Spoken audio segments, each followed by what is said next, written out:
Oh, oh, bright ideas and an Oreo cookie. It's a bright idea to dunk it or to crunch it or to...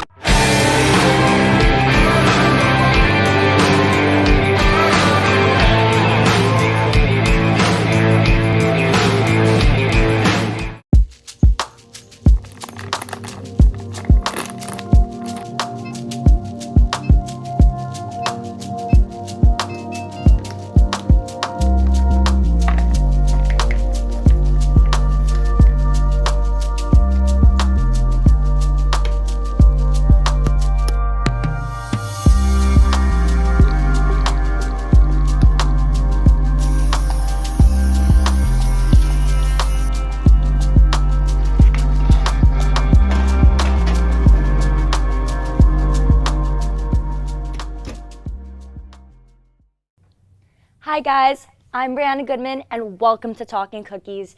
I'm here alongside Mr. Brandofino, who will be participating in the Mepham Mr. Mepham pageant. How are you doing today? I'm good. How are you? Pretty good as well. Good. Are you excited?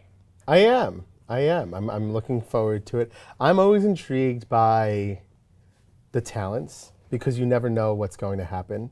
You know, you never know who really has what or who's hiding a talent that nobody else really knew about. And I think that's, I don't know, it's just fun. Yeah, I think it brings the school together. Like every time that you go to Mr. Mepham, everybody's like together, everybody's so excited. It's just such a wonderful event that Mepham has. So like, how'd you find out that you got nominated? So it started, Miss Malone actually emailed me. She said, you're getting quite a few votes. From students. She said, would you want to do it? And I was like, ooh. But I was like, you know what? Let's do it. I'd done it once before in 2020, which was my first year here. And it was good. We had it was a musical number. It was me and senior at the time, Angel Toro and Maddie Finelli, who I think she just graduated. We did a musical number up there, which was a good time. I lost to Mr. Montemaggiore. He had his son up there with him singing on stage. Adorable. Aww. Totally justifiable loss for me, totally justifiable win for him. I guess it was before your time because it was 4 years ago. But yeah, I think I was in 8th grade 4 years ago. Yeah, so this is a whole new generation of, I guess, Mr. Mepham people coming in. So yeah, it should be good. That's so exciting. Yeah. And like the fact that like that happened like pretty much a while ago, are you getting your talent and like your skills ready to do it again? Yeah, I had to try on spirit wear. It's a very special band. I heard about that. Oh, you did? Uh-oh. I heard that. I know like last year. No secrets. If you want to see, you got to come. You got to come out on February 15th. I don't even know what time. I forgot what time it is. I just know I have to be here February 15th. That's exciting. And like last year, did you watch Mr. Mepham or did you see like what you're going up against this year? What am I going up against? Oh no. No, I mean, I know a lot. I know Mr. Casaza. I think he was nominated. I know Mr. Goss. I know Mr. Harrison. I know Mr. Moore. Like I know all these guys. So it should, it's more friendly competition than yeah, else. Of course. Yeah. So what do you like preparing for the talent show? It's a big secret. It's a big secret. I will tell you, it is, I would say, pretty non-traditional, pretty unconventional. You might see some familiar faces, you might not, we'll see. It's spontaneous, pretty much. I hope so. I hope it'll be spontaneously fun. Spontaneously funny. So, I mean, Mr. Mepham is just, it's so funny. Like some of the acts, some of like everything about it is just so much hype, so much energy, but as well, like, it's just such a sweet event. You know what else is sweet? What could cookies? I mean, we are on Talkin Cookies, aren't we, after all? This is true. So we have, we have cookies. I think they're chocolate chip cookies. They are chocolate chip cookies. I mean, they're a little bit like, they're kind of crushed. Yeah. But.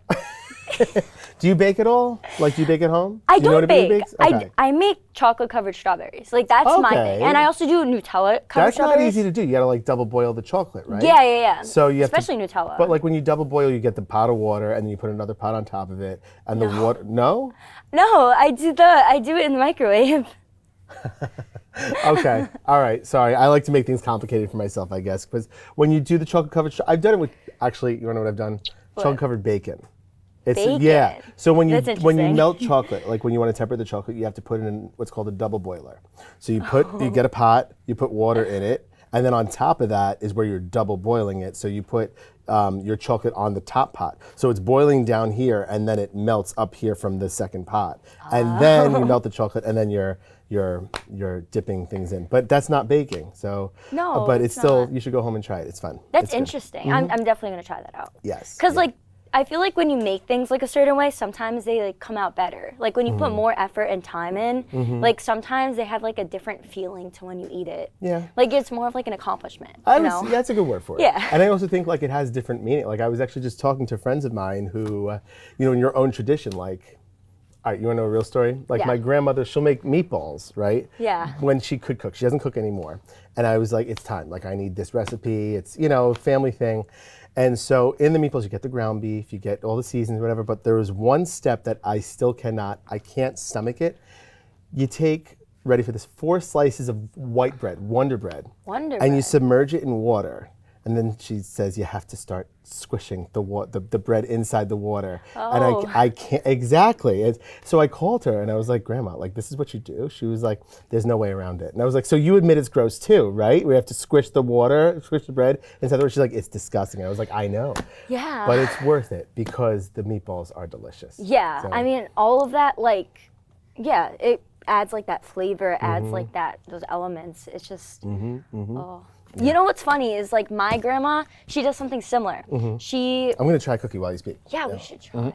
Go ahead. I'll dig in. So what did she do? But one time I was home and she was like, we should make, I was home alone with my little cousin. I was like, we should make a cake. And nobody, like, they, It was out of nowhere? Nobody's birthday? You just want to make nobody's cake? birthday. I was Okay. like, I'm just gonna make this. And so my grandma went to the supermarket for like, I don't know, like 20 minutes, 30 minutes, and she comes home and we're like trying to make a cookie. Not a cookie, a cake. And we looked up the recipe online.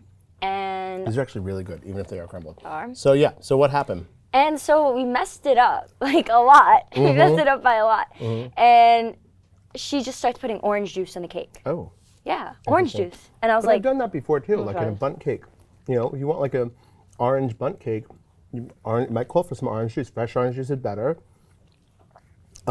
Orange zest you put on top. And so it depends on what kind of cake or whatever you're baking that it calls for. Some of them have some really interesting ingredients, So, this is, I mean, yes, It's it's crumbly. amazing. Yep.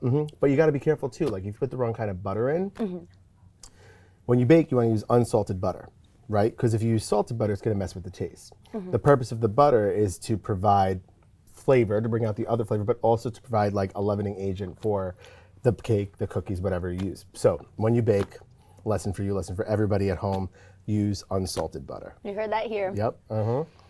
I didn't know that. Like I'm not like an avid baker.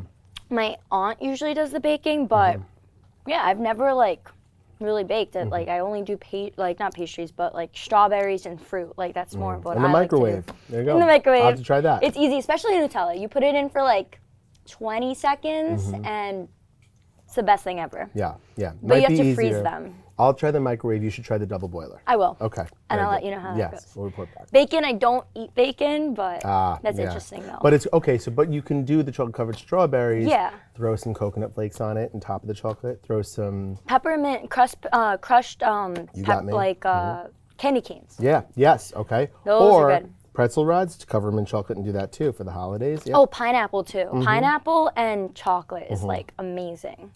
That's I like don't know that I've one ever of my tried that. I should try It's an that. amazing combination with right. apples. Like Pineapples think and it's chocolate. amazing. I'll Yeah. try it this weekend. those are great. Yeah. Yeah. So, Maybe you should bring some cooking to Mr. Mepham. How many people have to cook for that? That's a lot. I don't know if That'd my be kitchen so can handle much. that. Yeah, it'd be a lot. But you could like read recipes. Be like, this is how you make the best meatballs ever. 4 slices of Wonder Bread. Yeah. Submerge it in water and just crush it up. And did you use what did you use? Did you use the bread or did you use the water for the meatballs? Like, So what you have to do is you submerge the bread in the water and you kind of move it around so it's almost like doughy. It's really disgusting. Drain the bread, right? So now you're just stuck with wet bread, which is disgusting in and of itself. Yeah. But then you throw the ground beef and your seasoning and maybe an egg in, maybe two, just to bind it all together. Roll it up into, meatballs, put it in the frying pan in some canola oil, just brown them up, make sure they've got the nice little crust out on the, outside of it. Then you just let them sit in a pot of sauce and they are delicious. That sounds amazing. Yeah, it's really, really good. I love meatballs. Yeah. Good memories of being a kid, of grandma. Yeah. So. I mean, it's crazy to think about like how, some of your students in just a couple of, years or months, they're going to be going off to college and growing up. Cooking themselves? Is that where we're going? Yeah, you have to cook your own food? They're going to be cooking themselves. My favorite college meal was ramen. I will tell you that. Not that you asked, you clearly didn't ask, but when you do the ramen thing, because you can dress ramen up too. Like you could put whatever you want in there, different seasonings, different what have you, and it's great. Just fill it up with water, put it in the microwave, boom, you have a meal for a while. So, I mean, thank you so much for talking with me about food. You're welcome. I love food. We were supposed to talk about Mr. Mepham, but we wound up talking about food. But I think all good things come from like just anything. Food. Yeah, food. I mean, it brings people together, and just like Mr. Mepham, they have something in common. Well, let's toss it over to Asher Chang for Smart Cookie. Smart Cookies. Hi, I'm Asher Chang, and the question is, what country is sushi originally from? Smart Cookies, the answer.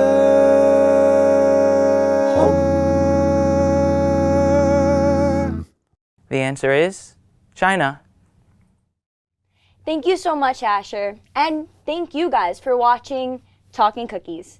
I'm back, and I'm here with Jake Lechleitner, who is going to be hosting Mr. Mepham. Jake, how are you today? I'm so good today. I'm so excited to be here. So excited. This is awesome. I can't wait. Let's go. And what are you most excited about? I am most excited. I'm really most excited to get to like do some crowd work because I think that's going to be the most fun part of it. Like when I actually get to like go off script a little bit. Because that's the thing about being a host. Like I feel like I'm kind of limited as to what I can say. I have a whole script. Everything's written out for me. So when I finally get to like interview some people, I think that's going to be fun. We'll have some laughs for sure. Of course, and especially like being spontaneous and whatnot. Like just going with the flow of Mr. Mepham. That's something that's like when it's unplanned or like when you go off script, that's when the best comes out of it. Yeah, like it can't look forced. It just has to be fun. And I think that's why the acts are so like awesome is because you don't know what's coming. Yeah. I mean, you got a whole lot of different stuff. There's some people who go up and sing. I didn't even know they could sing. Yeah, I mean, you see like so many things. You see like so much talent from like all over, and like that's what I love about Mr. Mepham. Yeah, these cookies are really good. They're awesome. I got them all over my hands. I'm talking with my mouth full. What did you say? These cookies are amazing. Yes. Shout out Jacob Sarduy. They're amazing. So, what is something like? Have you been like a part of Mr. Mepham in the past before? Yeah, actually, my sophomore year, I was a part of an act. I was a part of Rocco and Olette's act where they did like the swimming. That was a lot of fun. I wasn't running personally, but like I still got to be a part of it. So that was fun for my first year getting to like, take place in it. And then I ran my junior year, and that's when me and Vin did our like choreographed dance, and that was a lot of fun. But no W, unfortunately. They gave it a Thier because he promposed. So cliche. I mean, I'm still a little salty. Yeah. Thier, if you're watching this. All right. But at least like you got to run in it. So yeah, no, and this year you're so hosting, like it's gonna be so much fun. Yeah, like I wanted to run again, but last year Thier came first, Dom came second, and Vin came third. So I was like, Vin's probably gonna have a really good shot this year. He has all the female votes because he's so handsome. So I was like, it's probably not looking good for me this year. I might as well just take my place as a host and enjoy my part in it. I mean, as long as, I mean, you're still a part of it. Like, Yeah, you're still going to be exactly. up there. You're still going to see everyone. And, like, I love hosting. I'm hosting the show today. Look at that. Yeah. We're two hosts up here. Yep. We're having a great time eating some cookies. You love those cookies, Come on, don't hold you? up. Clink with me. Clink with me. They're falling apart. Boop. There we go. Yep. So, what's your opinion on Mr. Mepham?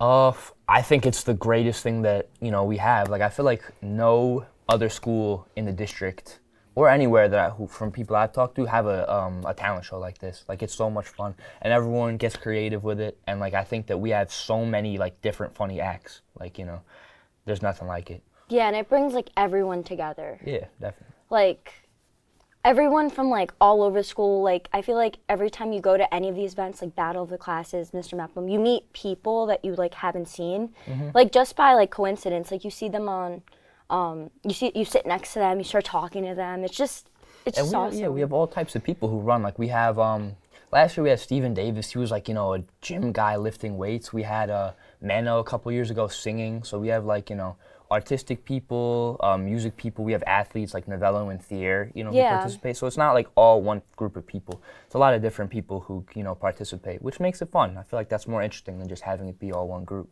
Yeah, the diversity of it is just like, and you see like what the school has. Like, you see the talent, you see everything about it, which I think it's just so nice. Couldn't agree more. Yeah.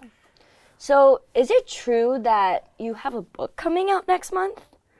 It is not true that I have a book coming out next month. Who said that? Who told you that? A little birdie. It's not true. It's not true. No book. No? Oh. Gotta keep it on Absolutely, down. Okay. So, how do you feel about these cookies?